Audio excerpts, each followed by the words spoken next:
been tainted with privileged blood, but the one drop rule never works in reverse. I have one drop of a fair-skinned Lebanese boy, adopted by those who were never fond of stable tones, thus I was born without my last name. I had to cope with my family tree being replanted before my father was a thought, and my mother, well, she's a sweet chocolate flame that melted into trembling arms. My blackness is a bit lighter than hers, with my soul never wanted to inhale these fence-top views of myself. Call me the tragic mulatto.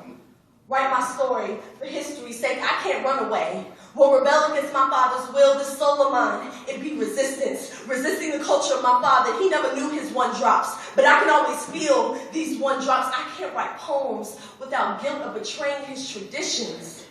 My drops, they disappear in my language. I've abandoned my hints of privilege. They won't ever be mine to hold, simply because my father's lack of melanin never rubbed off on me. His freedom from racism, it won't be in his will. Mom's tanning bed of a belly ensured that as my fate, so I'll just rest up here on this fence top. I decorated it with indecisiveness and bisexuality, so I'll never be sure of what I want. And I'll always have things to be hated for.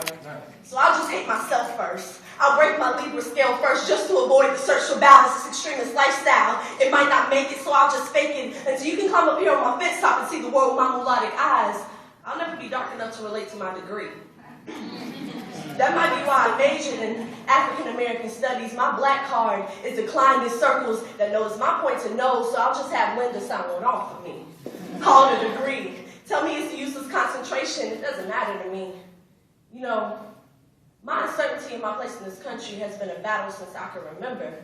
My lack of blackness was used to pit me against my sister. She's a mahogany queen that never let the rules of our family's paper bags change her perspective of me, and I love her for that. My other sister, well, her mother didn't agree with my skin's fence-top ways, especially since it sways to the darker side. I'll never share my sister's blue eyes, but we share a last name that was never meant for us. It was meant to be Abalone, but we cope with our replanted tree.